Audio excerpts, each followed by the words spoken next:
कलयुग में भी सूर्य नारायण की कृपा।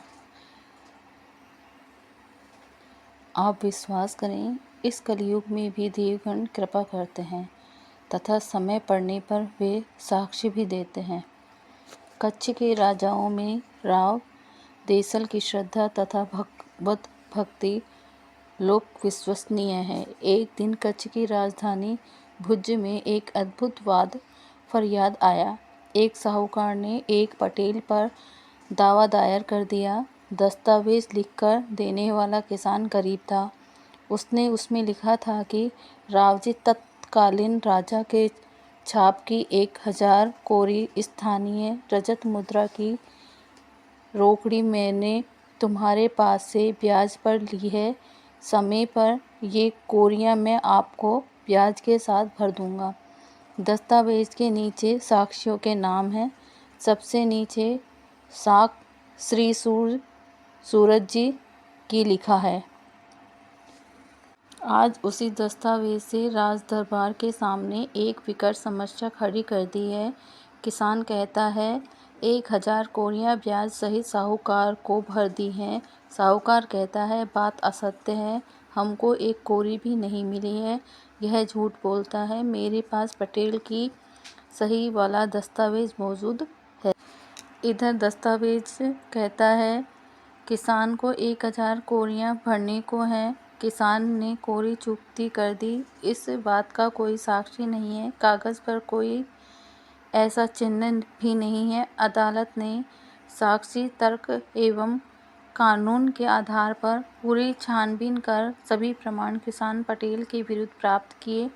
कोई भी बात किसान के पक्ष में नहीं है। प्रमाण से सिद्ध होता है किसान झूठा है और पटेल के विरुद्ध फैसला भी सुना दिया जाता है।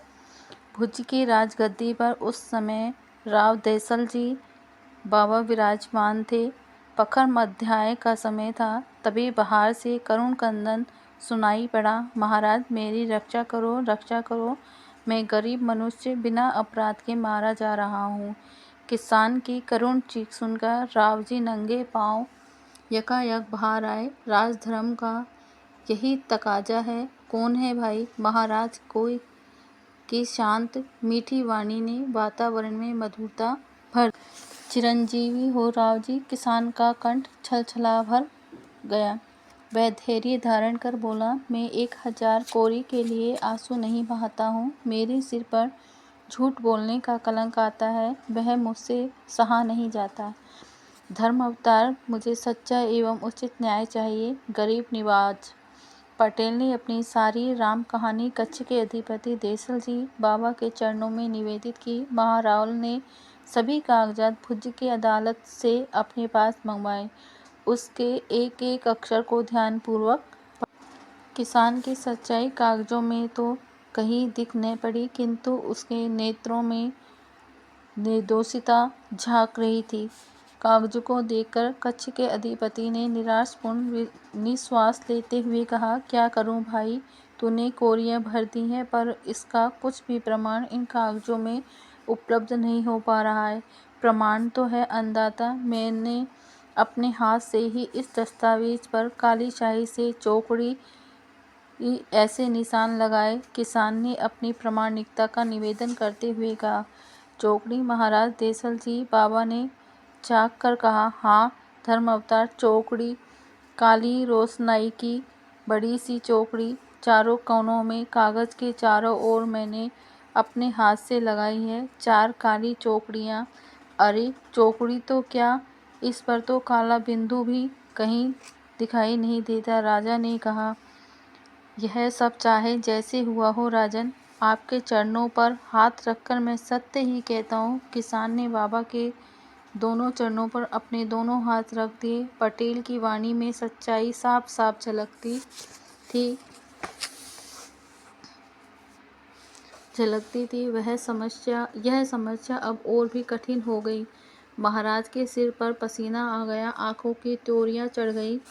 तुरंत उसे साहूकार को बुलाया गया। वह राजा के सम्मुख उपस्थित हुआ। अब तो कचहरी के सभी लोग भी आकर बैठ गए थे तथा किसान के न्याय को तौलते हुए इस न्यायमूर्ति राजा के न्याय को देख रहे थे।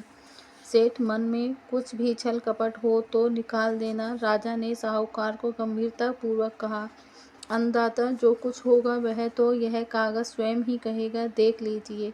राजा ने पुनः दस्तावेज हाथ में लिया। राजा की दृष्टि कागज के कोने कोने पर सीधी चली जा रही थी, परंतु चौकड़ी के प्रश्न का उत्तर किसी प्रकार नहीं मिल रहा था।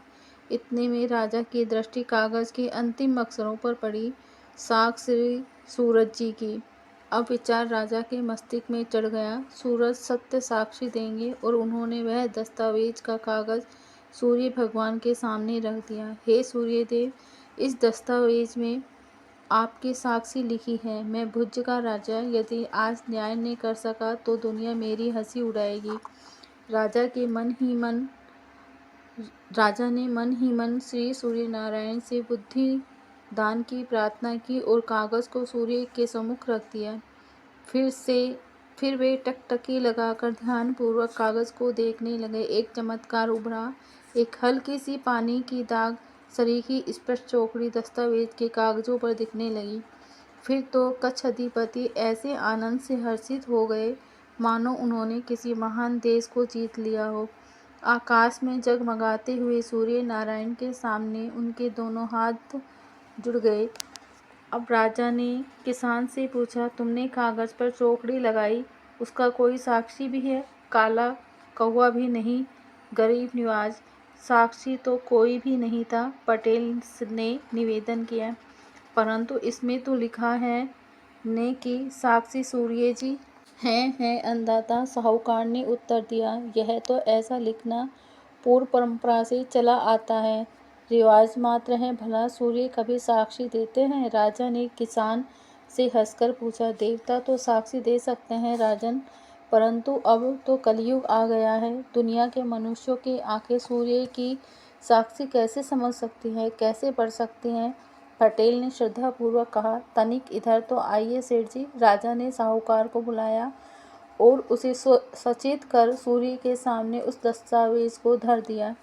साहूकार की आंख देखती ही रह गई। दस्तावेज पर फीकी सफ़ेद चौकड़ी साफ साफ दिख रही थी।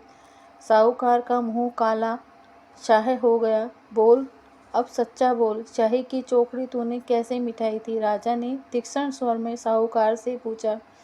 गरीब परवर, क्षमा करें। थर थर कांपता साहूकार अपनी काली करतूत का वर्णन करता हुआ बोला, रोशनाई से लगाई चौकड़ी का निशान जब गीला ही था, उसी समय मैंने उस पर महीन पिसी हुई चीनी चारों ओर छिड़क दी और उस दस्तावेज का कागज चींटियों के बिल के बिल्कुल पास रख दिया। चींटियों ने सारी चारों तरफ से की चौकड़ी पर पड़ी चीनी में लगी रोशनाई भी चाट ली। चीनी के साथ एक रस बने शाही के अणु अणु चींटियों ने चूस लिए।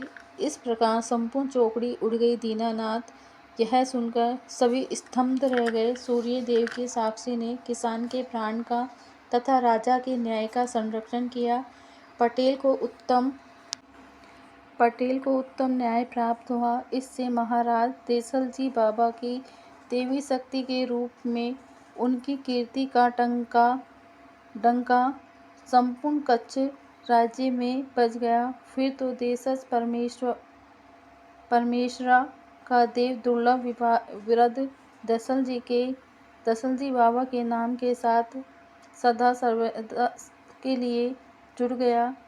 बोलिए भगवान सूर्य नारायण की जय। आपको ये कहानी अच्छी लगी तो लाइक एंड सब्सक्राइब